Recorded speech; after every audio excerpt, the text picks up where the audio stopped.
예, 좀 긴 시간이었지만 재미있게 들으셨는지 어떤지 모르겠습니다. 한편을 보면 좀 전문적인 얘기들이 또 많이 나오기도 하고요.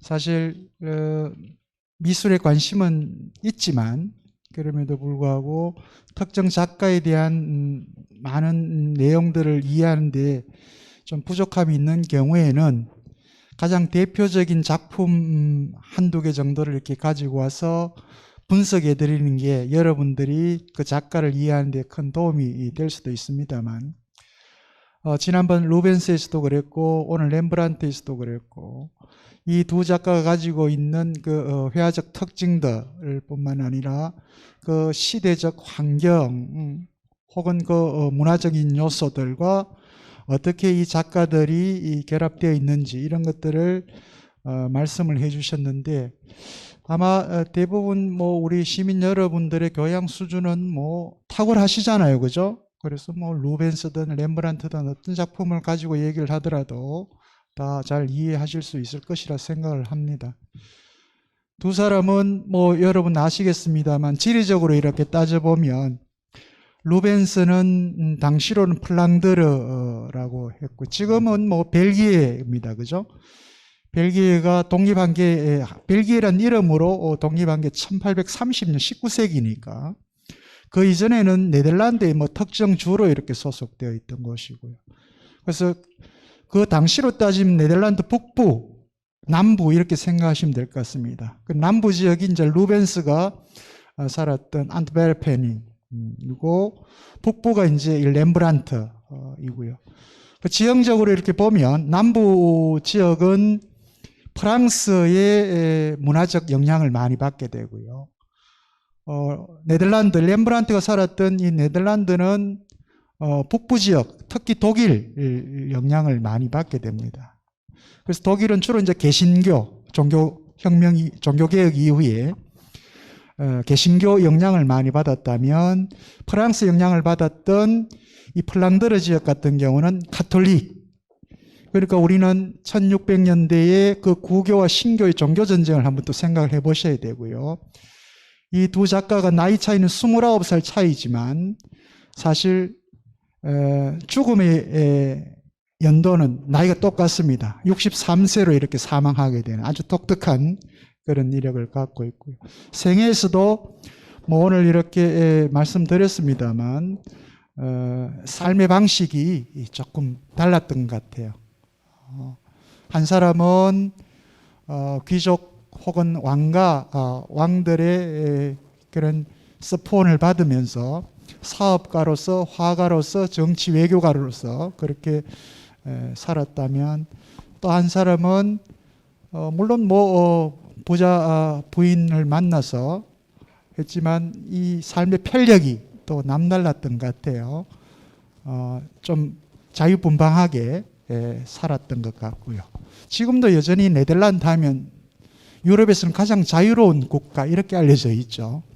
그리고 실제 이 17세기 당시 프랑스라든지 영국이라든지 뭐 기타 이런 나라에서 정치적 박해를 받았던 사상가들이 대부분 자유롭게 좀 피신을 할 수 있었던 것이 바로 또 이 네덜란드 지역이었고요.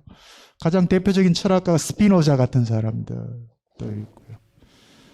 그래서 아주 자유로운 자유분방함, 그리고 개인이라고 하는 것이 사상적으로 등장하지 않지만 그 개인주의적인 것들이 또 등장할 수 있었던 그 아주 미묘한 그런 사회적 분위기를 가진 곳이 바로 렘브란트가 있었던 그 당대. 그래서 미술의 영역에서도 뭐 이 텍스트 안에서 있는 얘기들이지만 루벤스와는 조금 다른, 루벤스는 귀족이나 혹은 왕이 요청하는 대로 그림을 그렸다면 상대적으로 렘브란트는 물론 그렇게도 했지만 이 화가 자신의 개성이나 생각들이 이렇게 그림 속에, 회화 속에 들어가게 되는, 그래서 주제 자체도 매우 다양하게 이루어지는 그런 것들을 이제 오늘 우리 이 강연 내용을 통해서 한번 봤는데, 강연 전에 우리 강도기 선생님께서 물음을 물어주신 세 가지 물음에 대해서는 강연 시작 전에 답변을 하셨기 때문에 강덕희 선생님 질문 넘어가고요.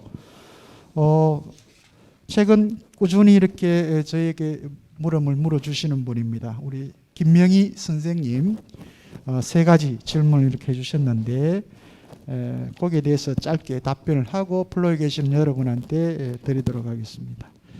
첫 번째 질문이 렘브란트와 루벤스가 추구하는 작품의 배경과 두 사람 작품의 차이점이 있다면 뭐 특정 작품을 비교하셔도 되고 물론 강연하시면서도 비교했던 부분도 있습니다만 혹시 그 작품의 배경 그리고 차이점이 있다면 간단하게 어떻게 표현할 수 있을지 거기에 대한 짧은 답변을 좀 해주시면 고맙겠습니다. 네, 질문 감사합니다.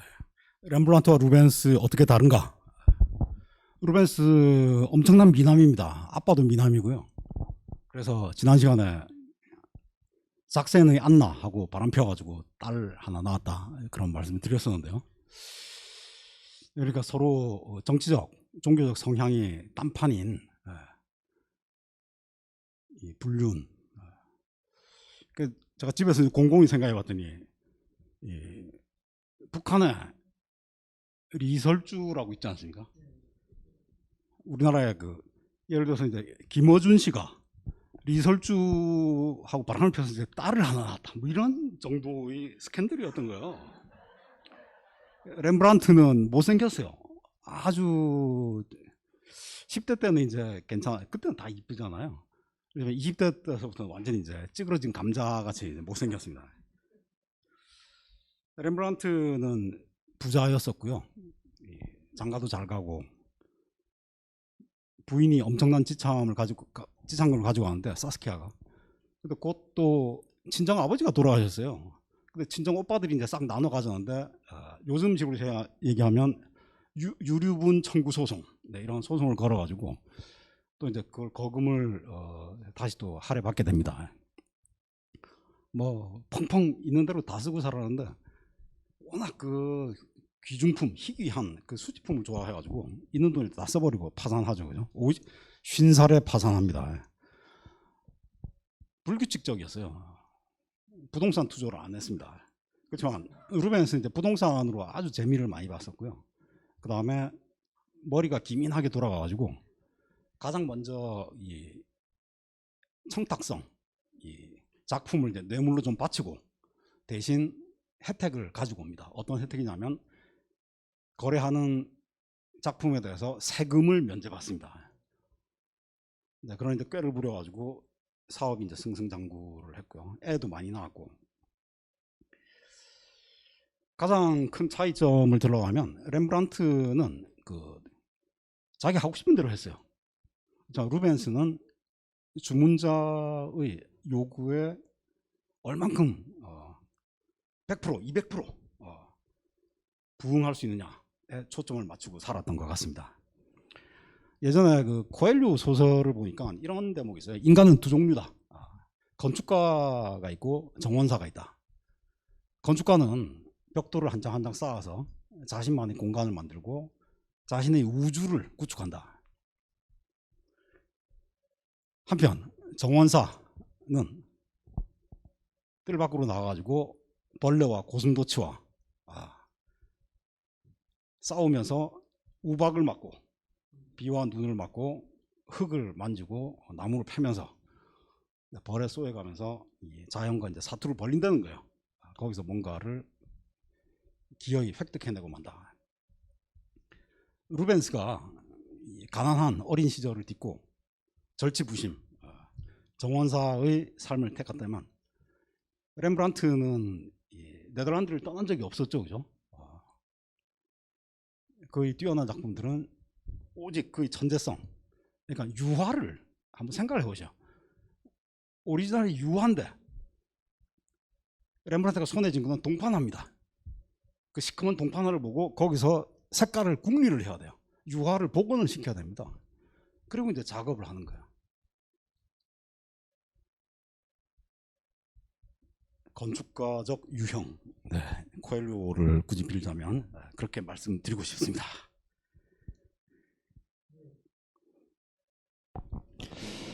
고맙습니다. 이렇게 표현이 될까요? 한 사람은 불안한 자유를 즐겼다면 한 사람은 편안한 부자유를 선택했다. 뭐 지금도 그렇지 않나요? 우리 지금 일상을 살아가면서도. 예, 두 번째 물음입니다. 렘브란트의 대작 야경은 초상화의 영역에 역사학의 특징을 도입한 첫 사례로 평가된다고 하셨는데 미술 작품의 영역이라는 것은 별개의 장르로서 제 역할을 하는 것 같은데 특정한 장르의 영역이라는 것이 이해가 안 되네요 라고 하는 물음입니다. 예. 감사합니다. 우선 이제 우리가 용어를 좀 구분해서 사용하고 있는데요. 여기서 말하는 건 이제 주제 장르입니다. 그냥 장르라고 하면 약간 오해의 여지가 있고 주제 장르. 그래서 미술은 이제 주제에 따라서 주제 장르에 따라서 구분을 하자면 종교화가 있겠죠, 그죠? 종교화가 이제 가장 덩어리가 크고요. 그다음에 신화가 그 다음으로 큽니다. 그 다음에는 풍속화, 정물화, 풍경화, 알레고리, 교훈화, 누드화, 보통 이제 이런 식으로 구분을 해요.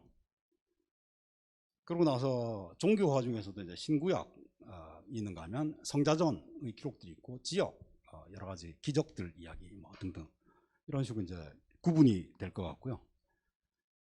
구체적으로는 마리아를 동방 교회 오소독스에서는 보통 이제 신을 낳은 자 테오토코스라고 해서 이 성모라는 개념을 쓰고요. 이 유럽 쪽에서는 라틴 전통에서는 이 성처녀, 동정녀라는 이제 개념을 쓰는데 그래서 우리 말로는 이제 그냥 마리아와 아기 예수 이렇게 얘기를 하지만 영어로 예를 들어서 작품 이제 검색을 할 때는 이 Virgin and Child 이런 식으로 이제 그 처녀와 어린이 이런 식으로 해야지 성모자가 나오잖아요. 그런 식으로 약간 쓰는 용어가 다르긴 합니다. 그래서 성모라고 하면 동방, 서방은 동정녀 뭐 이런 게 갈린다. 우리는 막 섞어서 쓰고 있어요. 그래서 주제에서도 이제 갈래 주제로 들어가면 종교화에서도 마리아에 대한 뭐 7가지 슬픔, 고통, 즐거움 뭐 이런 식으로 이제 쪼개지기도 하고 또 피에타 주제 같은 경우는 동방교회에서는 피에타가 없습니다. 서방에만 있어요. 이런 식으로 이제 또 갈리기도 하고 그쪽에서는 동방에서는 이제 마리아 혼자서는 절대로 안 등장하죠, 그죠? 반드시 아기 예수를 안고 등장합니다. 마리아 혼자 서 있지는 않아요. 우리는 성당 들어가면 성당 입구에 마리아 혼자 죄송합니다. 성모 마리아께서 혼자 이렇게 딱 그런 경우가 있어요, 그죠? 있지만 동방에서는 그거 없습니다. 그런 식으로 이제 조금씩 역사도 다르고 자 그래서 이 렘브란트 질문은 렘브란트의 야간 순찰 야경이 집단 초상화, 단체 초상화지만 역사화, 역사학이 아니고 역사화인데요. 성서 역사화, 종교 역사화의 특징, 스토리를 도입한 첫 사례로 평가된다. 이런 말을 실제로 듣고 있습니다. 아까 이제 스토리가 있다. 근데 질문자께서는 이렇게 말씀하셨어요. 미술 작품의 그 영역을 이런 장르 저런 장르 무슨 주제 이렇게 꼭 그 구분을 해야 되느냐, 이 장르의 영역이라는 게 납득이 안 된다 이렇게 말씀하셔요.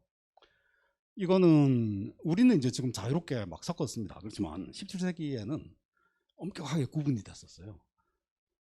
그래서 아카데미 입시를 치르면 입시 성적에 따라서 제일 성적이 높으면 역사화, 성적이 제일 나쁘면 정물화입니다. 풍경화, 정물화, 초상화 이쪽으로 이제 빠져버리고요.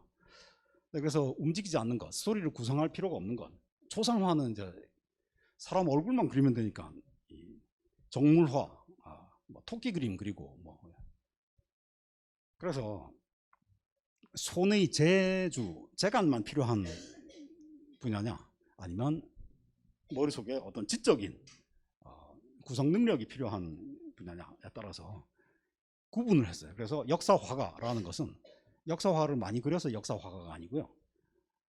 역사화가라는 칭호입니다.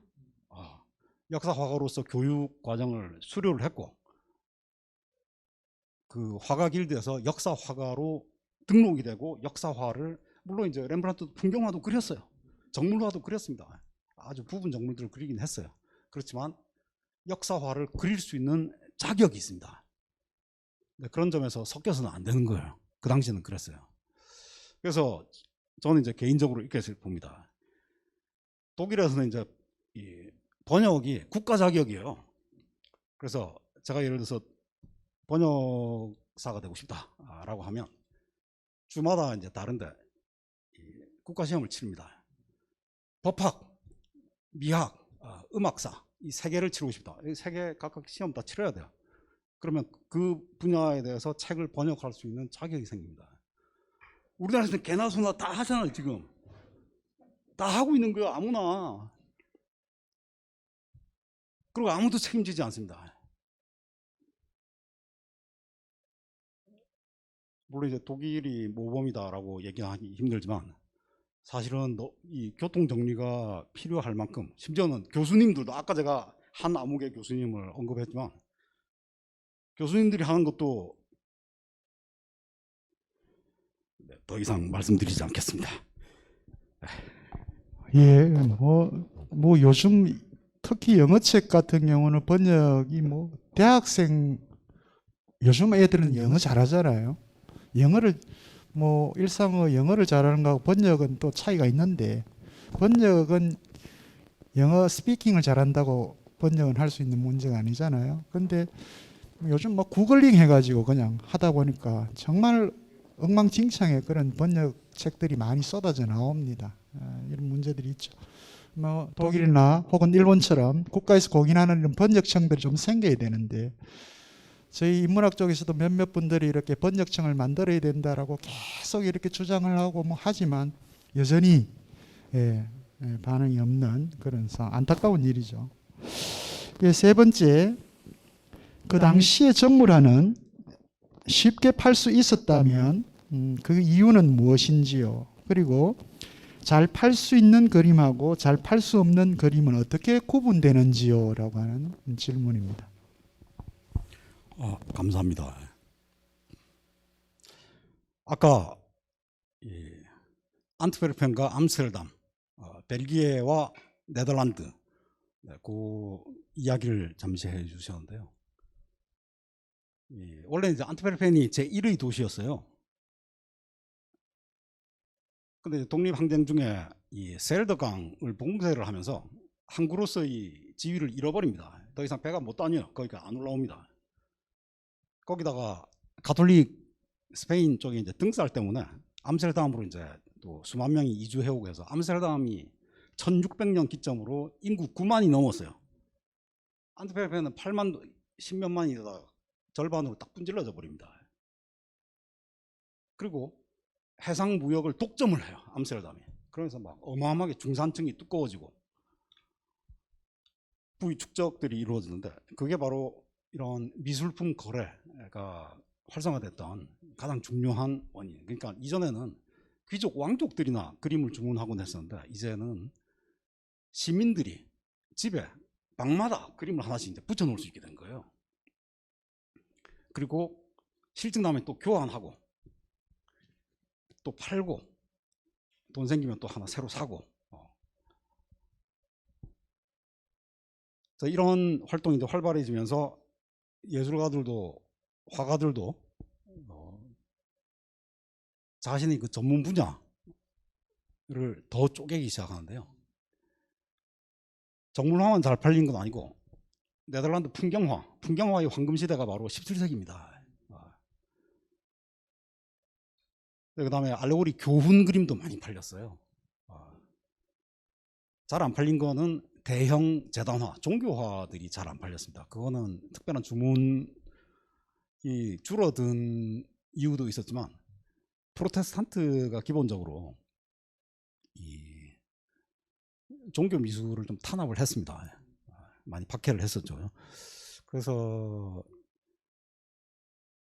이 종교화를 제외하고는 이제 대부분 많이 거래가 됐었는데요. 가령 정물화 같은 경우도 이제 다시 세세하게 쪼개자면 여러분들 잘 아시는 식탁 정물 있잖아요.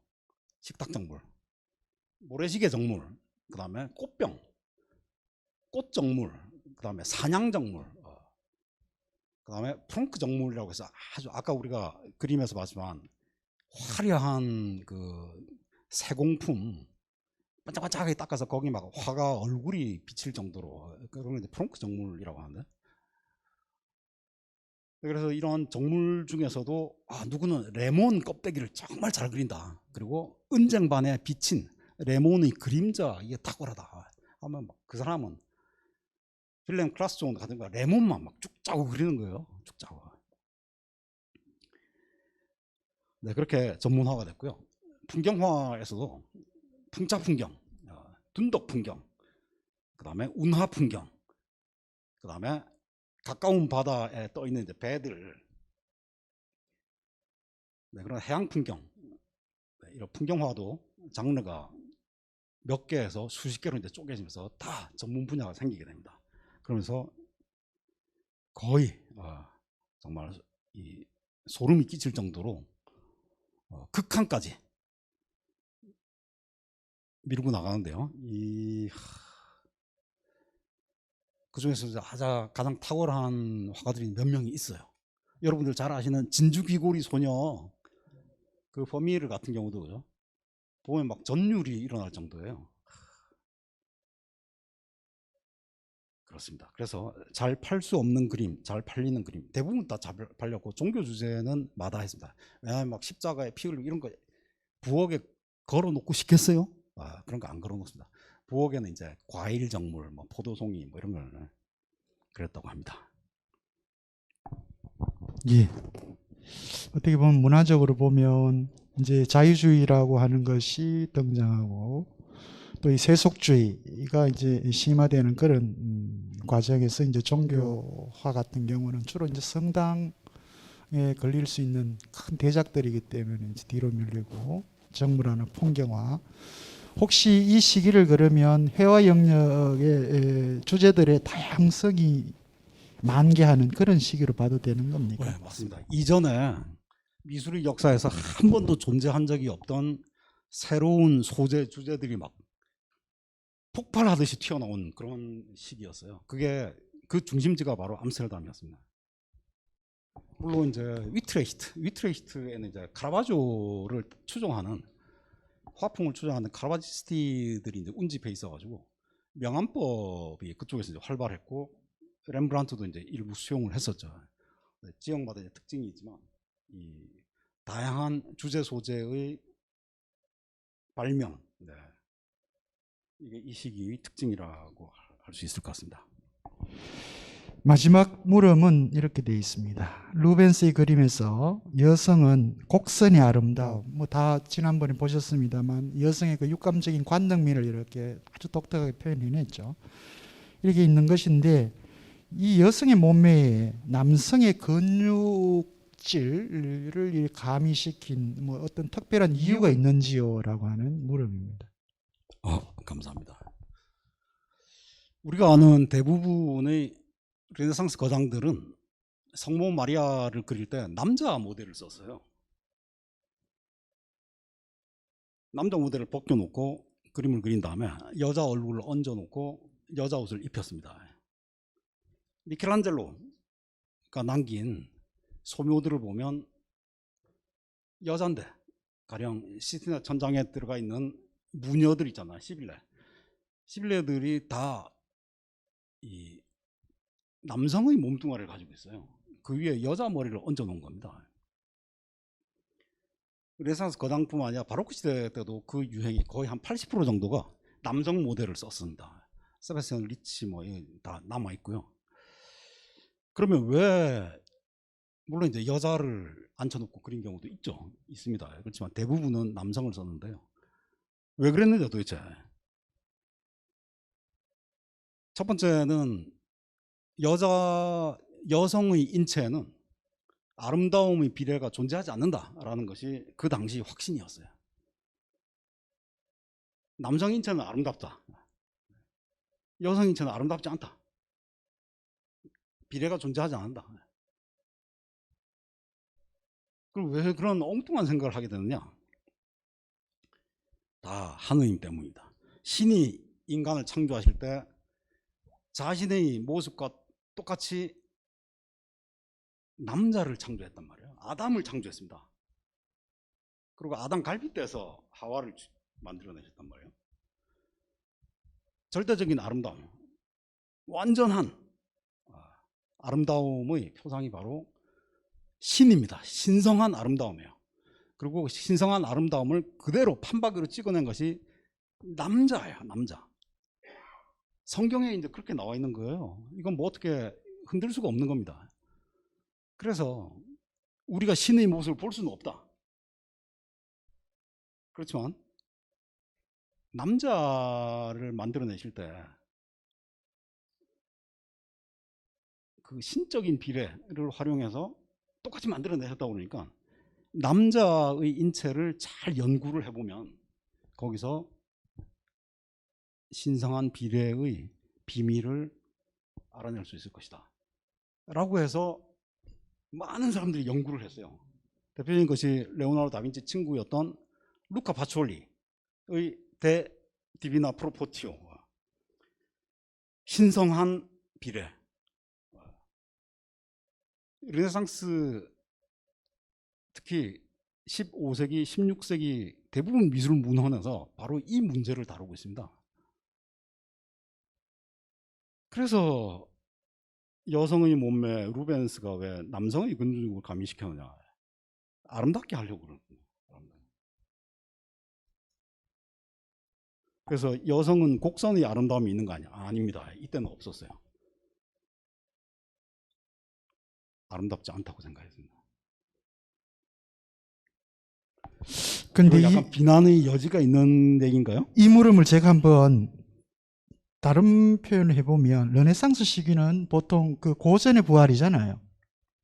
근데 중세의 성화나 이런 그림들을 보면 대체로 여성도 그렇고 남성도 그렇고 아주 가녀린 고통받는 그런 그림들인데, 이 르네상스 그림들은 그러니까 고전의 부활이기 때문에 그리스 시대가 완벽한 그 남성의 아름다움을 표현했던 거고, 실제 그리스 시대 때 여성은 뭐 인격적 존재로서 전혀 대우를 받지 못했기 때문에 일종의 남성들이 언제나 뭐 거래 가능한 하나의 재화였던 그런 존재였죠. 그런 의미에서 뭐 그리스 시대 여성은 뭐 아름다움의 대상이 될 수도 없었고요. 남성만이 이제 아름다움의 대상이 될 수 있었는데, 혹시 이 신성한 아름다움, 신성한 비례라고 하는 것이 고대 그리스 시대 때의 뭐 건축 형상에서 드러나는 거라든지 조형미 이런 것들. 고대 그리스에는 여자를 아름답다고 생각했습니다. 아, 그래요? 예. 그래서 아름다움의 신이 바로 아프로디테고요. 그 다음에 이 프리네의 플라톤 일화에서도 볼 수 있는 것처럼 아름다운 여성, 최고의 아름다움. 근데 그게 크리스찬들이 이걸 이제 남성의 아름다움을 이제 강조를 하면서 이게 이제 뒤집혀 버린 거죠. 그리고 르네상스 시대 때 고전적인 아름다움, 고대 그리스의 그 조형을 부활시켰다라고 하는 것은 비례의 그 규칙인데, 그 비례의 규칙이 바로 한쪽 발에 체중을 실은 자세, 콘트라포스토의 재발견이었습니다. 그래서 고대의 부활, 미술에서는 고대의 부활이 뭐냐? 신화 주제의 부활이 하나가 있고요. 또 하나는 조형적 부활인데, 조형적 부활은 고대 거장들이 남겨놓은 작품들, 로마 시대 때 카피가 된 것, 그 도상 유형을 이제 본뜨는 것이고요. 세 번째는 아름다움은 규칙으로는 콘트라포스토, 한쪽 발에 체중을 싣는 자세. 네, 도나텔로의 성 마르코, 오르토 디 산 미켈레, 피렌체에 있는 거기에 벽감에 들어가 있는 성 마르코, 거기서 이제 최초로 부활이 됐다고 합니다. 네, 그래서 이제 그냥 고전의 부활 이러면 이제 너무 애매하고, 구체적으로 이제 어떤 부분이 어떤 식으로 그 수용이 되고 또 리바이벌 되는지 이렇게 그 관찰해야 할 것 같습니다. 고맙습니다.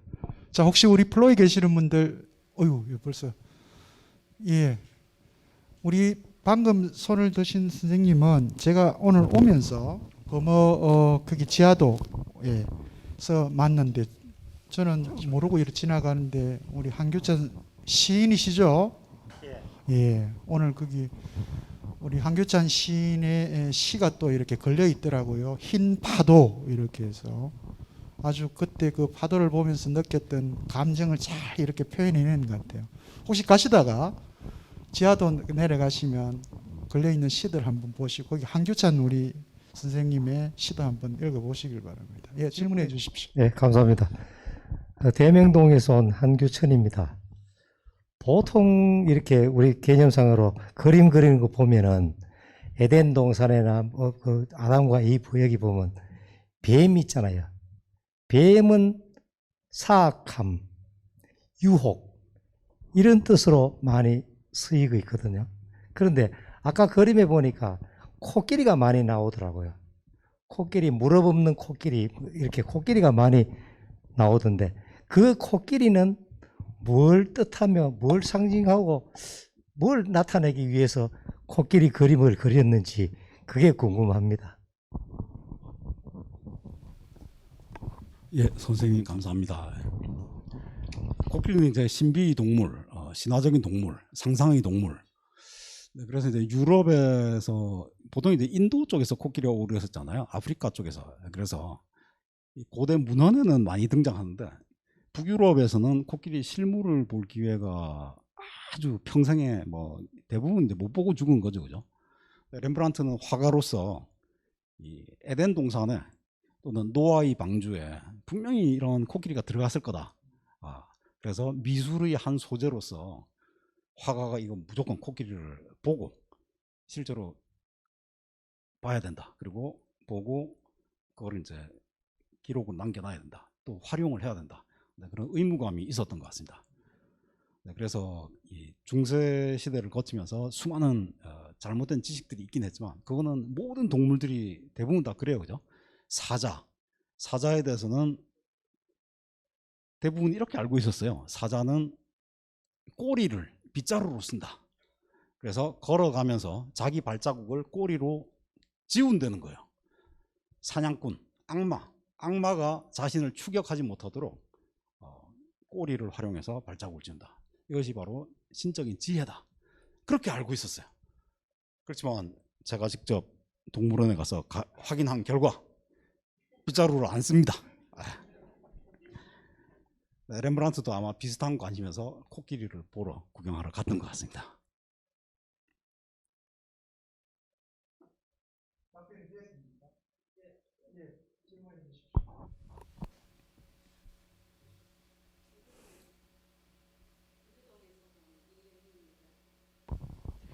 선생님, 저 미술 기법 중에 임파서터 기법하고 키아로스쿠르 기법 뭐 이런 게 있는 걸로 알고 있는데 렘브란트 이후에 이런 기법으로 그림 그린 화가가 혹시 있으면은 작품이 어떤 게 있는지 궁금하고요.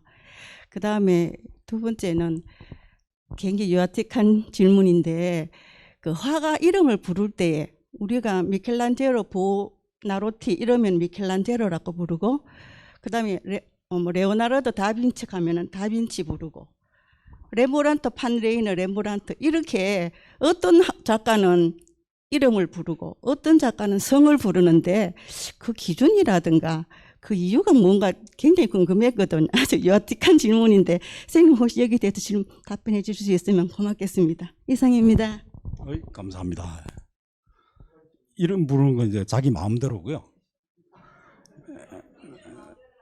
예, 그 다음에 이제 별명을 부르는 경우도 많이 있고요. 가족 이름을 부르는 경우도 있고, 그 다음에 이제 자기가 받은 이름을 부르는 경우도 있는데, 예, 근데 카라바조 같은 경우는 원래는 이제 미켈란젤로예요. 카라바조는 이제 지명이고 미켈란젤로입니다. 근데 미켈란젤로 유명한 사람이 한 명 있잖아요. 그러니까 헷갈리지 말라고 그냥 카라바조라고 이제 부르게 됐습니다. 만테냐 원래 딴 이름이 있는데 만토바 출신이라고 그래서 만테냐라고 하고 베로나 출신이라서 베로네제라고 부르고 그냥 그런 식으로 이제 마음대로 불러요. 그래서 그 당시에 이제 익숙해졌던 이름으로 기록들이 남게 되고 그 기록들을 가지고 우리가 공부를 하면서 그 기록이 미술사에 이제 굳어져 버린 겁니다. 그래서 그 규칙이 없어요. 규칙이 없습니다. 첫 번째 질문이 뭐였어요? 키아로스쿠로요. 키아로스쿠로는 다 아시겠지만 키아로, 클리어라는 뜻이고요. 밝다, 명료하다. 스쿠로, 어둡다. 그래서 명암법을 키아로스쿠로 이렇게 이제 붙여서 말하는데, 명암법이란 것은 빛이 있다, 어둠이 있다. 모든 그림에 밝은 부분도 있고 어두운 부분도 있잖아요. 밝고 어두운 부분이 있다고 해서 명암법은 아닙니다. 그렇지만 아까 제가 소개했었던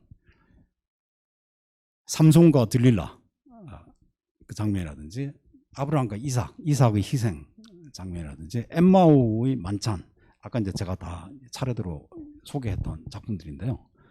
이런 작품들이 대표적인 키아로스쿠로의 소재로 불리고 있고, 그 다음에 키아로스쿠로가 원래 이제 구성기법으로 우리가 이제 대부분 파악을 하고 있는데, 그 이전에 프랑크푸르트 화가 아담 엘스하이머라고 야경을 잘 그리는 사람들이 있었어요. 그리고 갈릴레오 이후에 바티칸에서 화가들을 고용해서 천문 그림을 그리게 합니다. 달도 그리고 해도 그리고 목성도 그리고 밤에 이제 관측을 하는 사람들까지 같이 포함하기도 하고 안 하기도 하는데, 그래서 우주의 조화롭고 질서 있는 운행, 어떤 신의 섭리, 그래서 그런 걸 연결시켜서 종교적인 의미를 이제 거기서 가지고 오기 위해서 그렇겠죠. 잘 아시겠지만 우리가 지금 쓰는 달력을 그레고리우스력이라고 하잖아요. 사실 이제 그게 케플러를 이제 가지고 왔는데, 케플러는 사실 내쳤지만 그 이론은 이제 가지고 온 거예요, 그죠? 그래서 동방교회에서는 아직도 율리우스력 쓰잖아요. 근데 서방교회에서는 그래서 한참 낭트 측령, 뭐 프랑스에서 앙리 4세, 우리가 루벤스 할 때 이제 잠깐 말씀을 드렸지만, 그때 이 신교, 구교 사이에 갈등이 심할 때는, 야, 우리 그레고리우스 교황, 우리 그레고리우스력 안 쓴다. 프로테스탄트를 안 썼어요. 프로테스탄트들이 오늘날이 그레고리우스력을 받아들인 것은 가톨릭보다 100년이 늦었습니다. 이런 지역적인 그 편차도 좀 있었고요.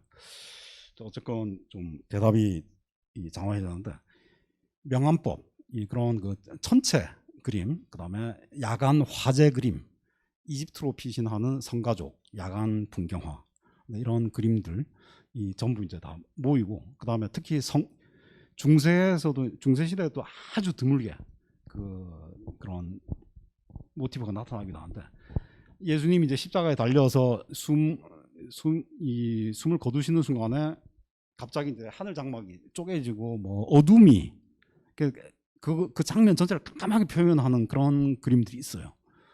그래서 그런 식의 전통들이 사실 이제 하나로 정리되어서 렘브란트에 의해서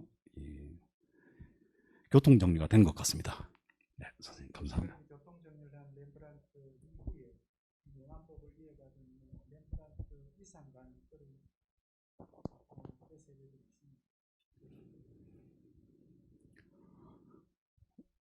근데 이후에도 이제 굉장히 많죠. 많은데 그게 대부분 이제 렘브란트를 계승한 사람들도 있지만 루벤스를 이제 바로 계승한 경우도 있었고, 특히 이제 카라바조는 이제 제자를 한 명도 안 키웠잖아요. 그렇지만 나폴리와 위트레히트, 그다음에 프랑스 파리에도 카라바조 화파를 자처하는 까바지스티들이 창고를 했어요.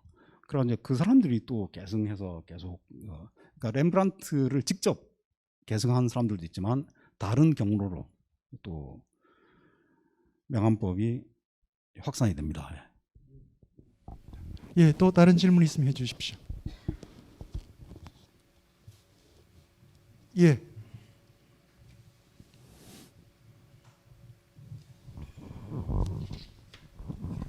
오늘 이천동에서 온 정청일입니다. 오늘 교수님 너무 전문적인 그 강의에 너무 와닿았어요. 그 그림이 너무 좋았고요.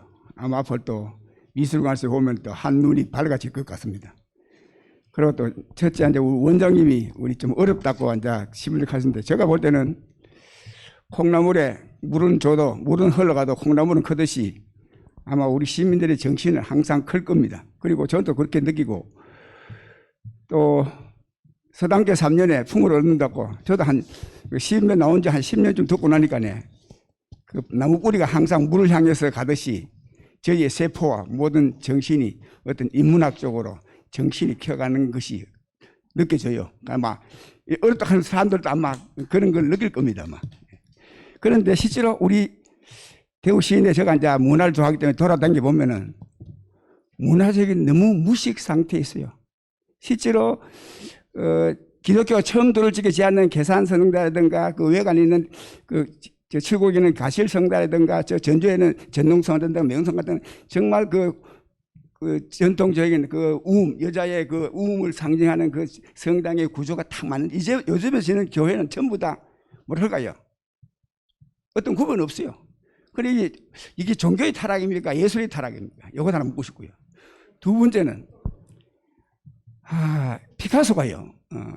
모든 예술은 거장은 훔치고 아마추어는 뺏기고 어차피 예술은 창조가 꼭 뺏기는 거다 했는데 그 말씀을 어디서 하는지 한번 물어보고 싶어요. 실제로 보면은 그 옛날 이집트부터 그 고대의 그 모든 그 그리스부터 했는 것이 그 창조가 아니라 의보면 패러디, 문학도 마찬가지고 음악도 마찬가지고 패러디 영상인데 교수님은 어떻게 패러디를 어떻게 정의하실는지 그걸 한번 말씀드리고 싶습니다. 감사합니다. 바로 받을까요?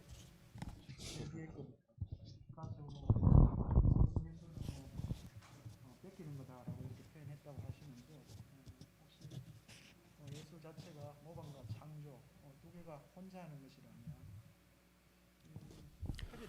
선생님 감사합니다.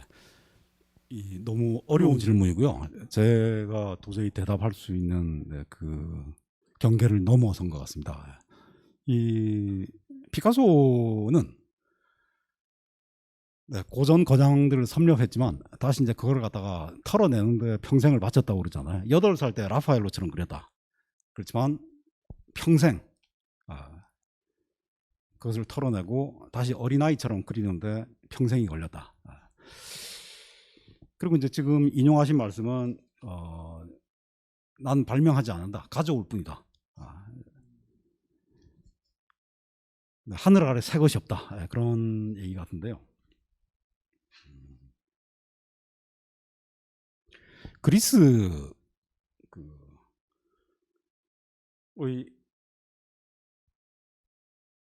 글쟁이 중에 이제 카잔사키스라고 있어요. 칸사키스 크레타에 묘비가 있는데 그 묘비에 이렇게 써 있습니다. 나는 원하지 않다. 나는 두렵지 않다. 나는 자유다. 근데 자주 이제 인용되는 묘비지만 그게 그리스인 조르바라는 책과 그 다음에 영혼의 자서전이라는 이제 사후에 출간된 책이 있는데 그 책을 이제 제가 조심스럽게 읽어보고 그 내용을 이해를 하게 됐습니다. 원하지 않는다, 두렵지 않다, 자유다. 이 얘기는 힌두 무사의 에피소드입니다. 힌두 무사가 뗏목을 저어가다가 급류에 휩쓸렸어요. 조금 있다가 이제 추락하면 죽습니다. 그래서 죽을 힘을 다해서 노를 젓는데 점점 빨려 들어가고 결국은 도저히 헤어나올 수 없어요. 그래서 바로 앞에 이제 절벽이 있어요. 그때 노를 집어 던져버려요. 그리고 노래합니다. 그 노래 가사가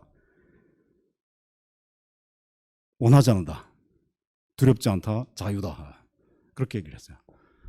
그것을 이제 인용을 하면서 칸사키스가 자기 묘비명에 그 새길 때는 힌두 무사와는 다른 내용이었습니다. 제가 앞에서 언급한 그 두 권의 책, 여러 차례 언급이 돼 있는데요. 나중에 이제 읽어보시면 확인하실 수 있을 것 같습니다. 거기는 이렇게 돼 있어요. 나는 원하지 않다. 두려움을. 나는 원하지 않다. 구원을 원하지 않는다. 거기서 이제 목적어가 누락이 돼 있는 거예요. 우리말로는 됩니다. 난 괜찮아. 난 원하지 않아. 이건 말이 돼요. 그렇지만 서양어에서는 반드시 삭격이 필요한 동사가 있습니다. 무엇을 이란 것이 누락이 돼 있고 그것을 채우게 돼 있어요. 거기에 물음표가 달리는 거예요. 구원을 이란 것이 답입니다. 그 두 권의 책에 그 얘기가 나와 있고요. 두렵지 않다. 죽음이. 자유다. 마지막 말이 나는 자유다인데요. 무엇으로부터 자유? 그 부분이 누락되어 있습니다. 무엇으로부터의 자유일까요? 그 대목은 그리스틴 조르바에 나옵니다. 자유로부터의 자유예요. 자유로부터의 자유가 뭘까요? 구속입니다. 크레타인으로서 칸자키스는 자유로운 영혼이었어요. 평생 자유와 씨름했습니다. 투쟁했어요. 한 줌의 흙을, 크레타의 피가 젖어 있는 흙을 주머니에 넣고 다녔다고 그래요. 그렇지만 또 한편으로서는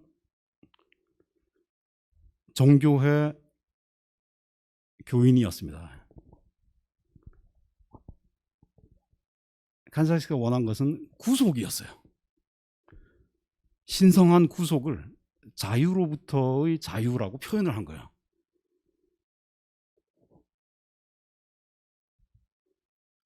구속이라는 표현 대신에 자유라는 말로 구속을 표현한 겁니다. 그래서 선생님께서 지금 하신 질문에 대해서 그 문장, 나는 자유다. 그 다음에 과로라는 답변으로 대신하고 싶습니다.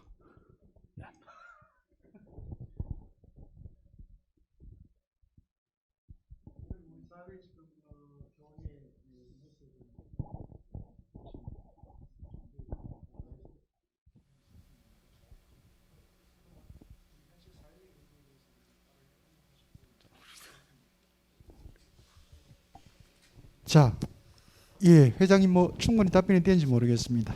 예, 시간이 지금 많이 지났기 때문에 다른 질문이 없으면 마무리해도 되겠습니까? 아까 저희 원장님께서도 처음 이렇게 말씀을 드렸습니다만 우리 인문학 강좌 내용이 어렵다라고 이렇게 조심스럽게 주문하시는 분들이 이제 계시는데 뭐 언제든지 그런 개인적인 의견들은 저희 원에 주시면 저희들이 참고를 해서 기획하는데 최대한 여러분들의 생각들이 담기도록 노력은 하겠습니다.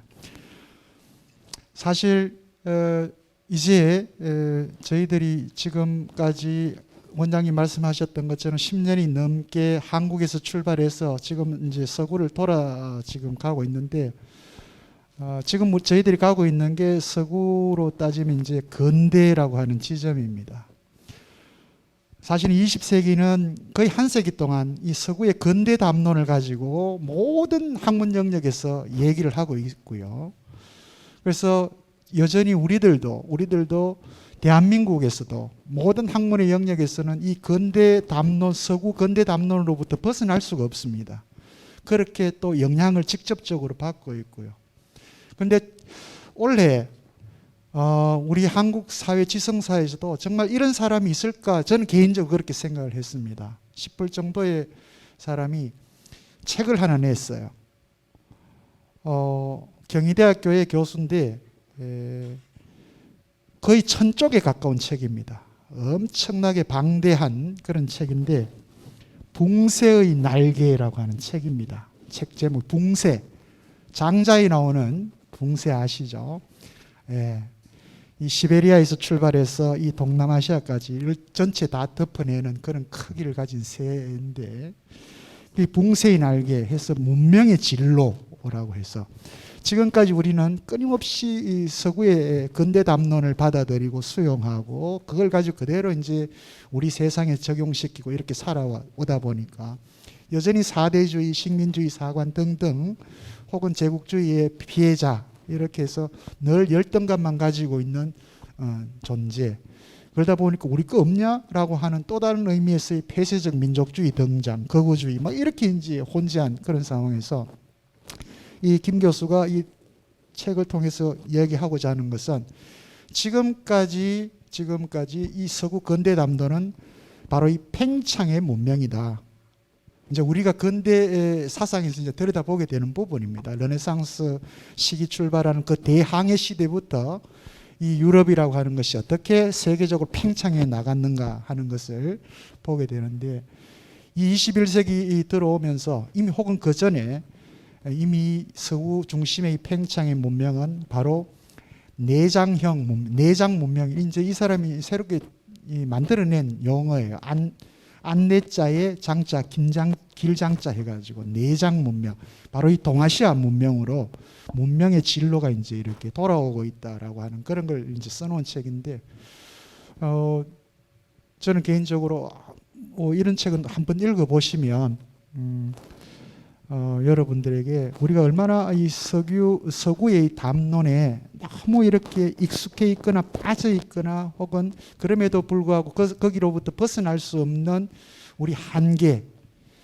그런데 우리 안에 이렇게 엄청난 것들이 있다는 걸 왜 우리는 지금까지 모르고 있었는지, 알려고 하지 않았는지, 그냥 감정적으로만 이렇게 민족주의적인 방식으로 표현하는 것 보다는 정말 서구의 이 팽창 문명을 제대로 이해하고 알 때 바로 우리의 것들이 이제 제대로 보이지 않을까라고 하는 그런 생각을 하거든요. 그래서 왜 우리 거 안 하느냐라기보다는 지금 우리는 바로 우리 지금 21세기 우리 한국인들의 삶을 어떻게 보면 주조하고 만들어냈던 그 근원이 바로 이 서구의 팽창 문명이기 때문에 이걸 제대로 알아야 바로 우리 것이 무엇인지를 또 정확하게 알 수 있지 않을까라고 하는 생각이고, 그게 이제 저희 모교 철학원 전체의 틀입니다. 그래서 뭐 하반기부터 해서 이 서구 근대 팽창 문화가 어떻게 이 인문학 영역에서도 이론적으로 정교하게 이루어졌는가 하는 것들을 들여다보는 그런 시간을 갖게 될 것 같습니다. 예, 오늘 792회 2021년 상반기 마지막 목요철학 인문포럼 우리 노성도 인문학습원 교장 선생님을 통해서 마무리를 하게 됐는데요. 오늘 길게 강의를 해주시고 또 여러분들에게 좋은 답변 해주신 우리 노성두 인문학습원 교장 선생님께 다시 한번 박수를 부탁드립니다. 예, 하반기에도 더 좋은 주제를 가지고 여러분들을 만날 수 있도록 약속을 드리고요. 다음 주에는 마지막 차문화 학술 대회를 통해서 여러분들 이번 2021년 상반기 목요철학 인문 포럼을 마치도록 그렇게 하겠습니다. 다음 주 조금 이런 시간이죠, 그죠? 오늘보다는 조금 이런 시간에 여러분들 이 자리에서 또 건강한 모습으로 만날 수 있도록 하겠습니다. 예, 조심히 돌아가시고요. 다음 주 이 시간에 만나도록 하겠습니다. 고맙습니다.